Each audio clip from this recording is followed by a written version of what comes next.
Well, good morning, everybody. Welcome to the podcast Producers XL Persiflage with your host, Angie Hughes.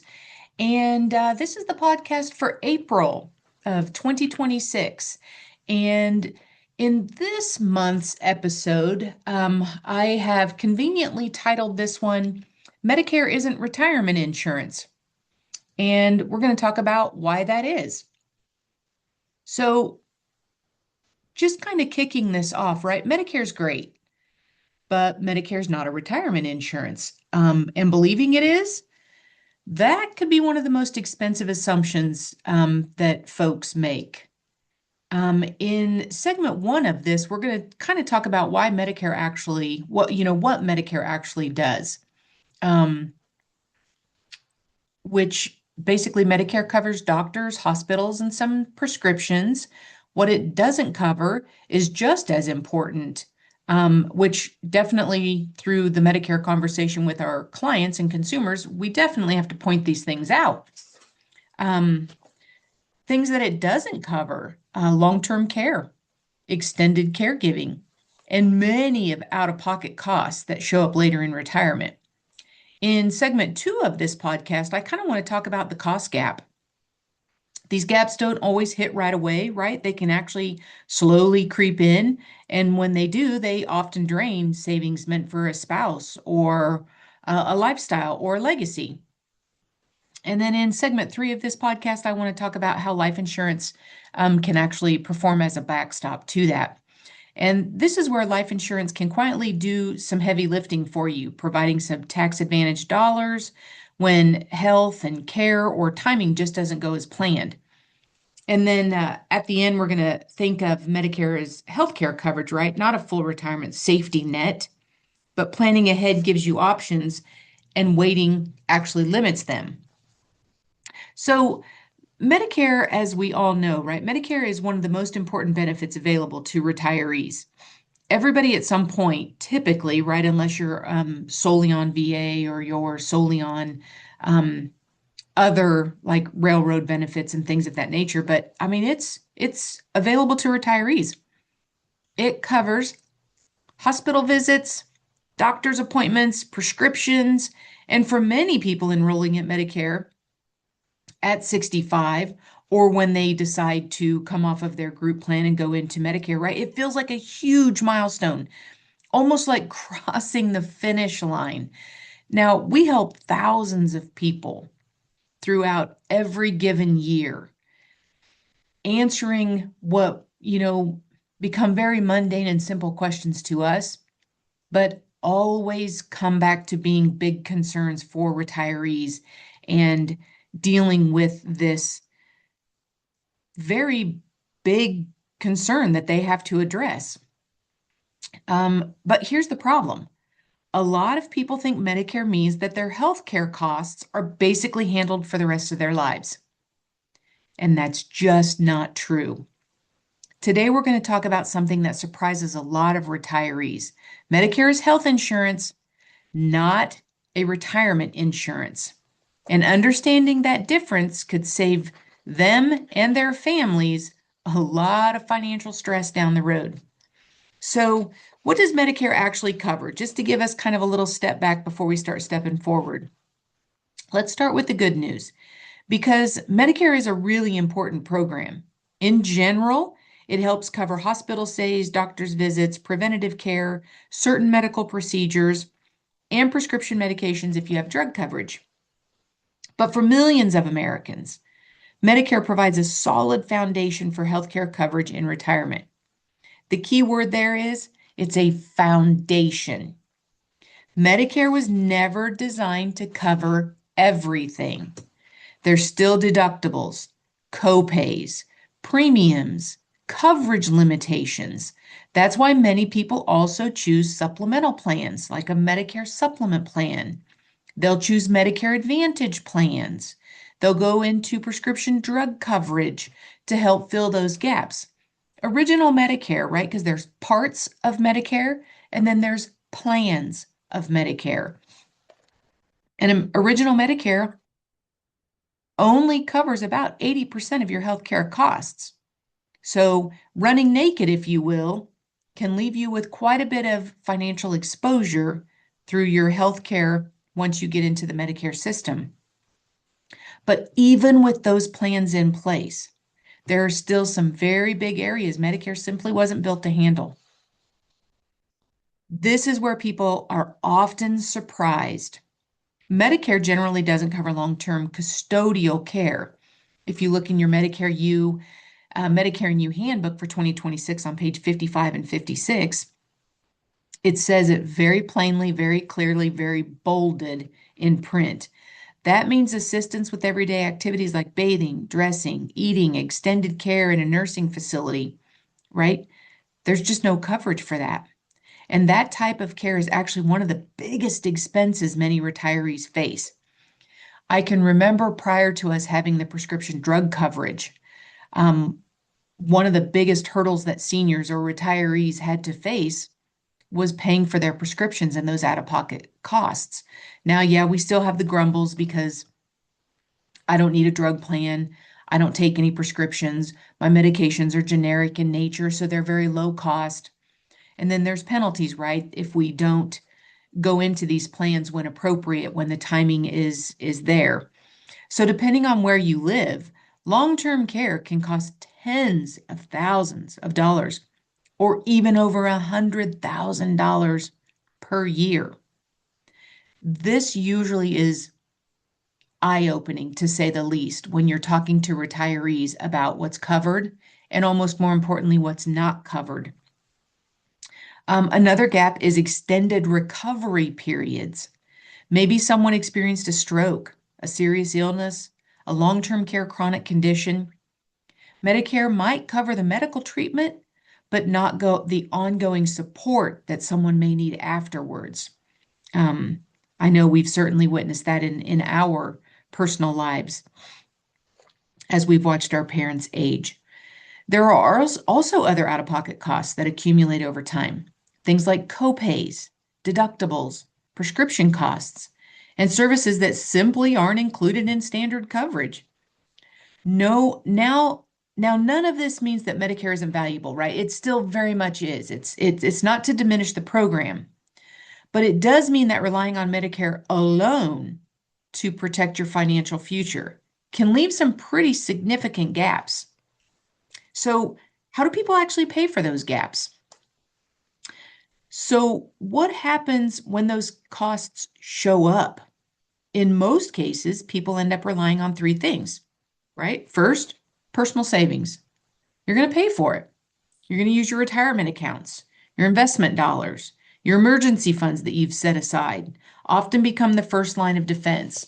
I like to talk about it as the money in the bank, right? The quickest accessible cash that you can get your hands on is how you're going to pay for that. Checkbook money, if you will, trying to stay out of any qualified accounts or retirement accounts, hoping that that can still build. Because, of course, a big fear of retirees is running out of money. Second, family support. Sometimes adult children or other relatives step in and help financially or physically. I will tell you that is hard. It's very difficult. If you haven't gone through an experience like that in your family, um, most folks are going to go through that. It takes resources, and by resources, I mean money, to be able to offer care for a loved one when the family either their schedule doesn't allow. Maybe you've got all the kids still working full-time jobs. Maybe they travel for a living. Maybe they've got their own children that have moved out of state. It becomes very difficult juggling not only their calendars, but now the calendar of a loved one who's maybe increased in doctor's visits or has got a condition that needs to be seen more often. And so trying to get all of that done. Little things around the house. Hey, can you come over and help? I noticed this needs painted or this needs changed out. A lot of times that family member is going to run over to the lumber yard, pick it up, pay for it, and go over there. Just little things like that. So the family support, that's a real hot button for me. because if you've not gone through it, it's a challenge. It's a challenge. I don't ever want to call it a burden. I think we do provide for our family the best we can, as long as we can, as empathetically and compassionately as we can.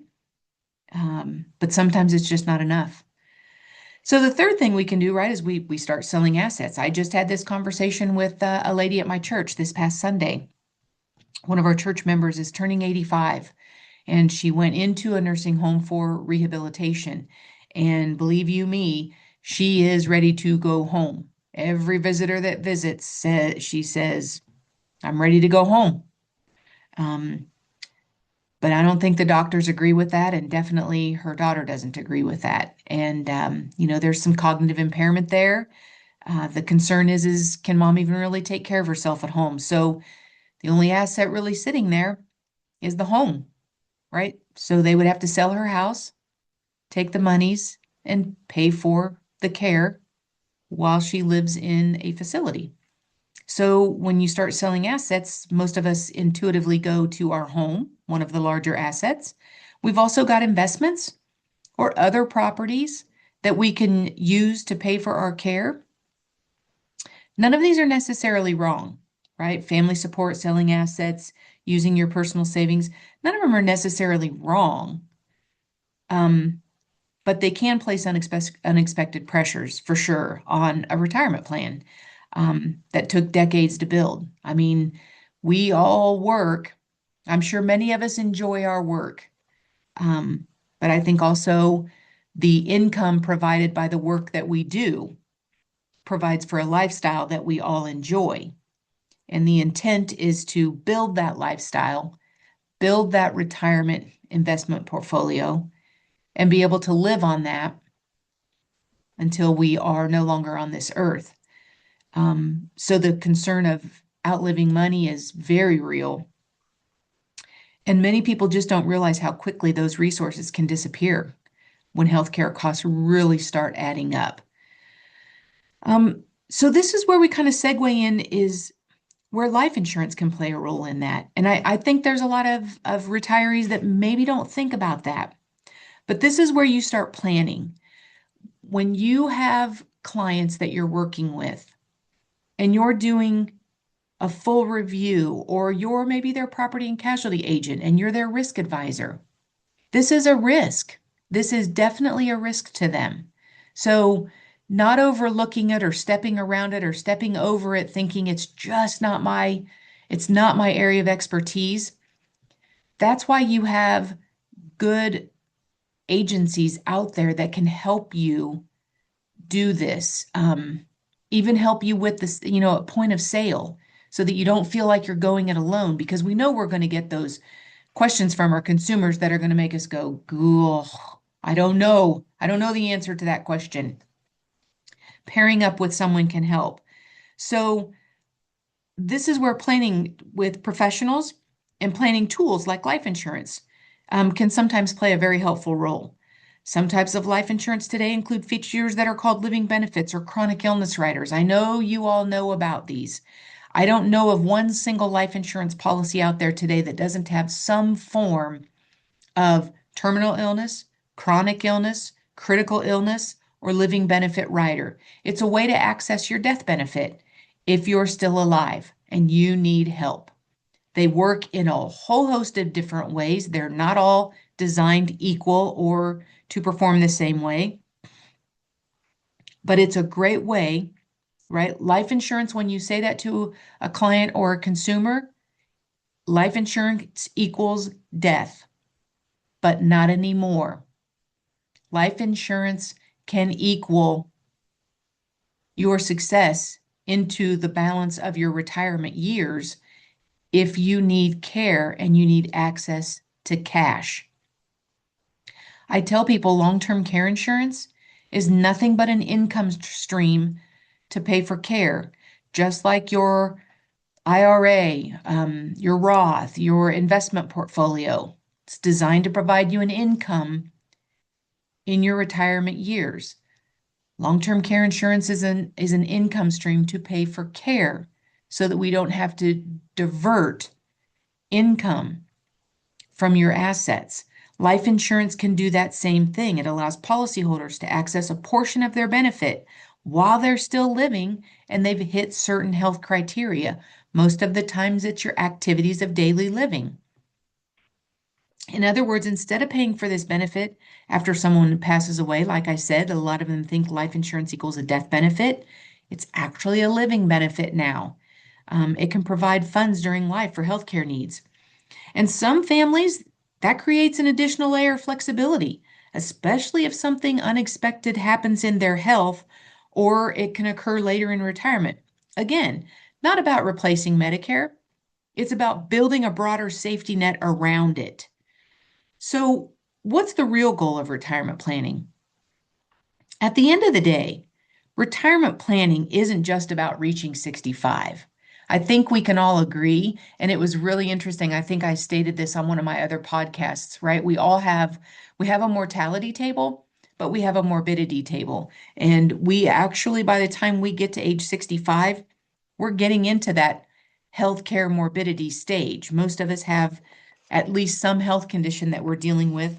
Call it chronic, but could be very controlled and stable. But it's really about protecting that lifestyle that you've worked so hard to build. Um, Medicare is an incredibly valued part of that plan, but it was never intended to carry the entire weight of retirement healthcare costs on its own. The more people understand that early, the more options they have to plan around it. So it's really kind of discussing everything that can be a risk in retirement planning and how do we address those risks to make it work for them. Not one size fits all, but showing them all the different options and explaining that. Let them think about how we can approach some of these. So if you're approaching Medicare eligibility or helping someone who is, take the time to look at the bigger picture. Ask questions like, what costs might show up later in retirement? What happens if extended care becomes necessary? And how can we create flexibility if the unexpected happens? Because when Medicare and thoughtful planning work together, retirees often have far more peace of mind. And really, that's what they're looking for, is someone to help them to design a plan that gets them to and through retirement. So I want to thank all of you for listening this April. I appreciate it. Thank you for joining in. And we will absolutely look forward to chatting again next month in May when we resume our podcast the last Tuesday in May. Appreciate it. You all have a wonderful week.